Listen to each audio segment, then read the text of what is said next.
देवताओं के प्रसिद्ध चित्र हैं। शायद एक चित्र में आपको दिखाई दे रहा होगा, एक चित्र में उस समय पंजाब के प्रसिद्ध राजा, इनका नाम था राजा रणजीत सिंह, उनको चित्रित किया गया है।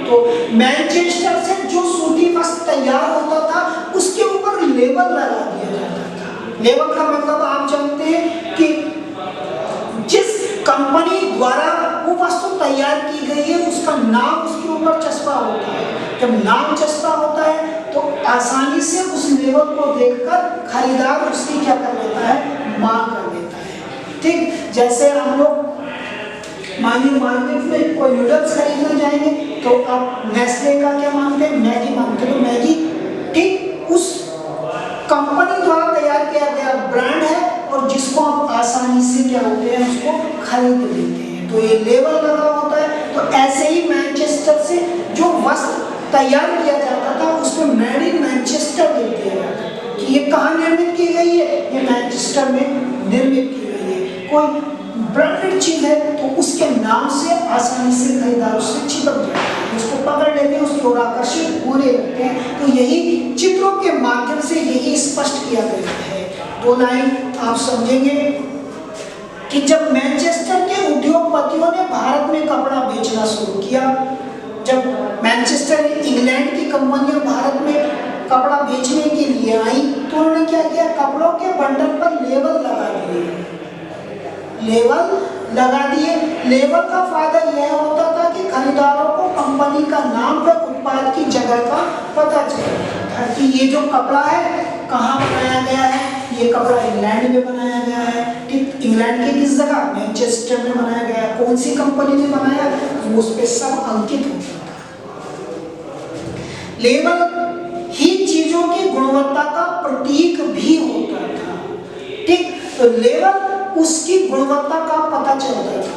जब किसी लेबल पर मोटे अक्षरों में मेड इन चेस्टर लिखा होता था तो खरीदारों को कपड़ा खरीदने में किसी प्रकार का डर नहीं होता, क्योंकि जब वस्त्र के कपड़ों के ऊपर लिखा था मेड इन मैनचेस्टर तो जो लोग मैनचेस्टर से तैयार कपड़ों को पसंद करते थे वो आसानी से उनको खरीद लेते थे। आज भी कुछ लोग सियाराम का कपड़ा पहनना पसंद करते हैं, कोई ग्वालियर का कपड़ा पहनना पसंद करते हैं, तो उस वस्त्र के उस कपड़े के ऊपर वो क्या अंकित रहता है कि मेड इन ग्वालियर, ठीक, ये ग्वालियर कंपनी का है, ये सियाराम कंपनी का है। तो वो सियाराम, वो ग्वालियर जो नाम वहाँ पे अंकित रहता है वही उसकी गारंटी है, ठीक। तो जो लोग जिस ब्रांड को पसंद करते हैं उसको आसानी से खरीद लेते हैं, इसलिए उनके ऊपर क्या लगा दिया जाता था, लेबल लगा दिया जाता था। और भारतीय बाजारों में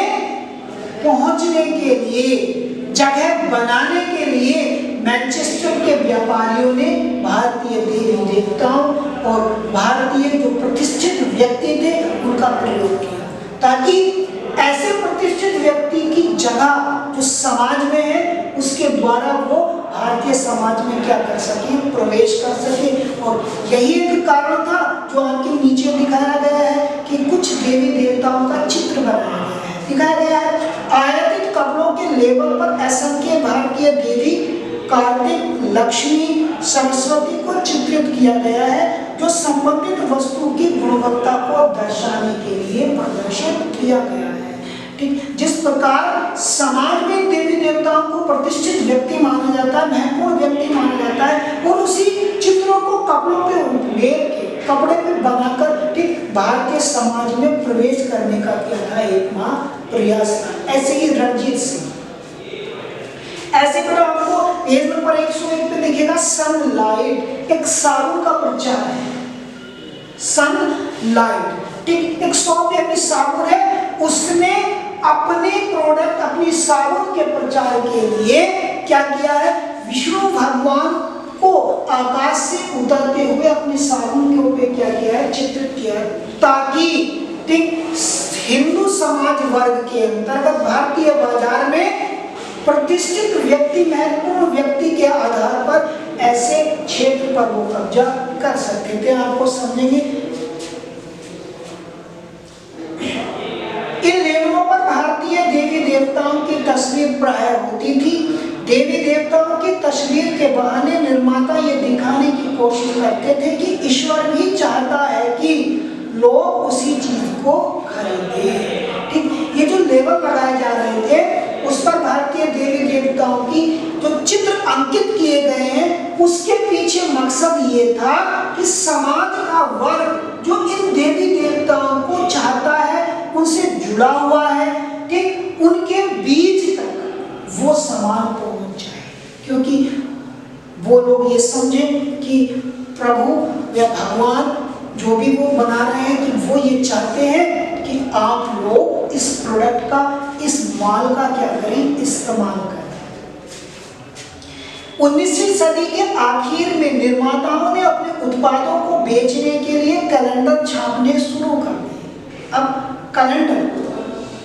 कैलेंडर छापने के पीछे मेन मकसद ये था, यदि आप कोई हिंदी भाषा में या किसी भाषा में कुछ लिखोगे तो उस समय इतनी बड़ी संख्या में पढ़ी लिखी आबादी नहीं थी, लेकिन अगर आप कैलेंडर के माध्यम से कहीं कोई चीज टांग देंगे तो वहां से आने जाने या वहां के संपर्क आने वाले व्यक्तियों से वो जो कैलेंडर आपने जो टांगा है या पहुंचाया है सीधे संपर्क में आ जाएगा।